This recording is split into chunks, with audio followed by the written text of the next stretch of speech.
fear, I'm standing right here, eyes peer with my mind clear, never look rear, only up, never down, off the ground till I'm found, hear the sound, listen to me now, as the beat pounds, every ounce of my effort pouring out, so you know.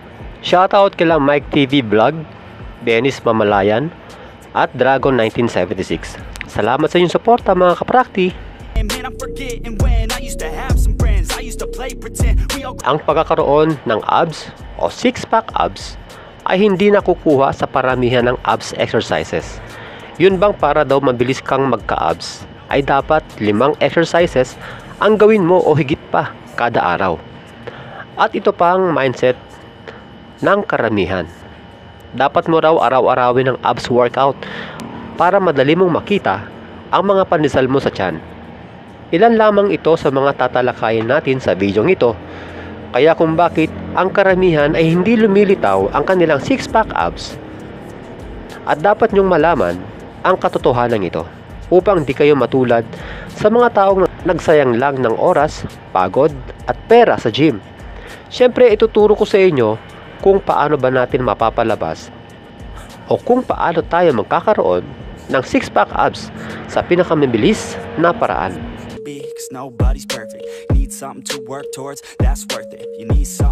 May napapansin ba kayo sa gym na malalaki ang mga katawan pero walang abs? Una, depende ito sa tao kung ano ang gusto niyang gawin sa katawan niya o tinatawag na body goal. May mga tao kasi na hindi mahalaga sa kanya kung may six-pack abs siya o wala dahil ang tanging nais niya ay malaki siyang tignan o bulky body. Walang pinag-iba sa legs. Di ba karamihan sa gym malaki ang upper body pero maliit ang legs? Yun ang gusto nila Wala na tayong magagawa doon. Pero sa mga taong gustong-gustong magka-abs pero hindi ito nagkakaroon sa kabila ng kanilang regular na pag-workout dito, ang ibig sabihin niyan, may mali silang ginagawa o mali ang pagkaunawa nila sa bagay na ito. Sa totoo lang, lahat tayo ay meron ng six-pack abs pero hindi mo ito nakikita dahil nababalutan ng taba ang iyong tiyan. Ibig sabihin, kapag nawala o natunaw ang taba mo sa tiyan, ay otomatikong lalabas yung abs mo. Mag-workout ka man o hindi. Kahit hindi ka mag-workout, pwede magka-abs? Tama. Dahil gaya ng nasabi ko kanina, natatakpan lang ng mga taba yung tiyan mo, kaya hindi ito naaaninag.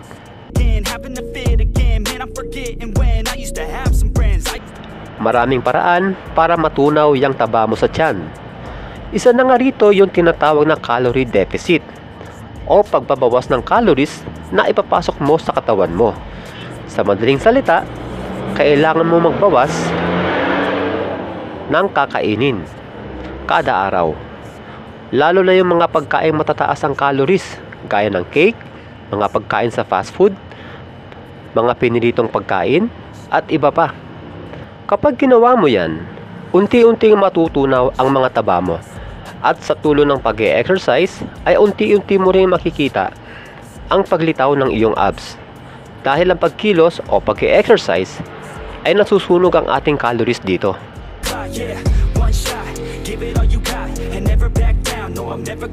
Ang exercise pala ay nakakasunog ng calories.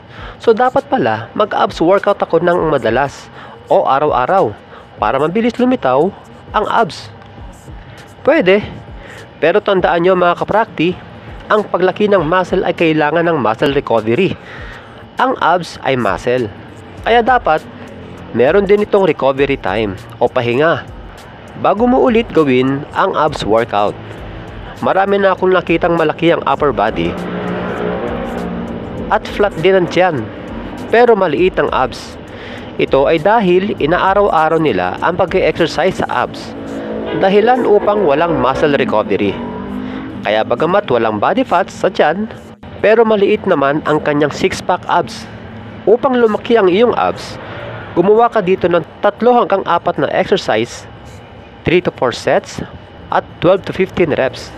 At may pagitan na 3 hanggang 4 na araw bago mo ito ulitin.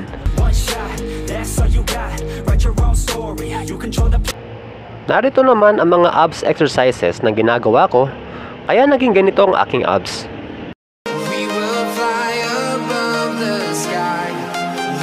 Tiyakin mo na kapag yuyuko ka na, idikit ang mga siko sa iyong mga tuhod o pwede rin lumagpas pa.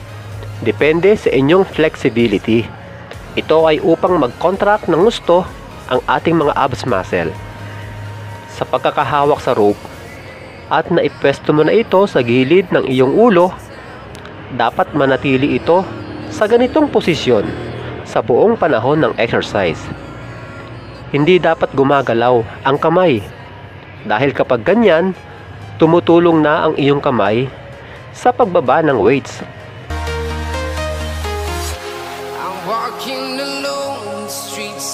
Gawin ang cable crunch ng kontrolado sa paggalaw. Mag-exhale sa pababang direksyon o kapag nagdikit na ang iyong siko at tuhod, at inhale naman sa pataas na direksyon. Ang ginagawa ko dito ay tumitigil ako ng 1 hanggang 2 segundo kapag naibaba ko na ang weights at dahan-dahan kong itinataas o sa paangat na direksyon.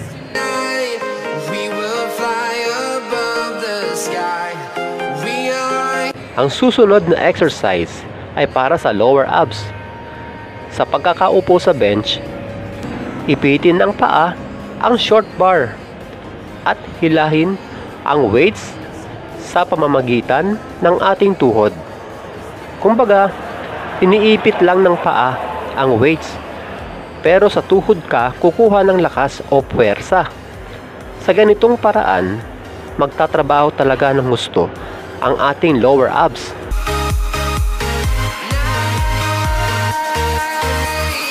Hindi na rin kinakailangang ituwid ang mga paa kapag ibabalik sa starting position ang weights, dahil kapag ginawa mo yan, tutulong ang ating legs sa pahatak na direksyon.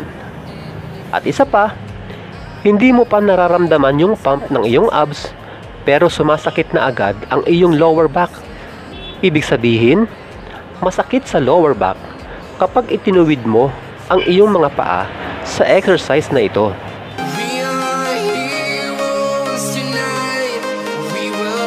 Isa pang tip mga kaprakti, hindi mo lang basta itataas ang iyong mga tuhod dito. Mas magiging epektibo ang exercise na ito kung sa tuwing itataas mo ang iyong tuhod ay sasalubungin mo ito ng iyong upper body. Sa ganitong paraan, mas magko-contract ng gusto ang ating mga abs, lalo na ang parting ibaba nito.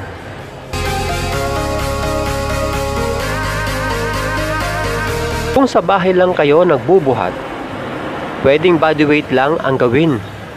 Pero kung meron kayong mga pabigat dyan, halimbawa 1 dumbbell, ipitin ito ng inyong paa at gawin ang seated leg raise.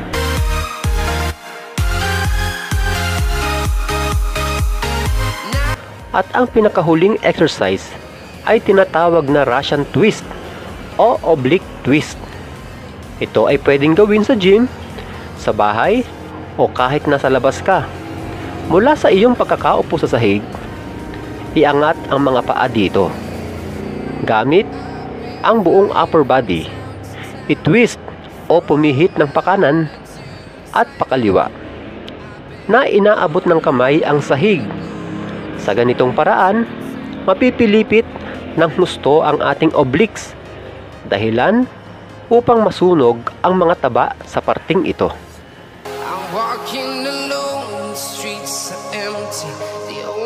Huwag niyong gawin ang ganito. Kamay niyo lang ang na-exercise kapag ganyan, at walang impact yan sa ating abs o obliques. Sa halip, ipihit ang buong upper body mula sa balikat hanggang ulo. Pwede nyong gawin ang exercise na ito na may hawak na plate o kahit anong bagay na mabigat. Muli, gawin ito ng kontrolado sa paggalaw. Hanggang sa muli mga kaprakti, God bless!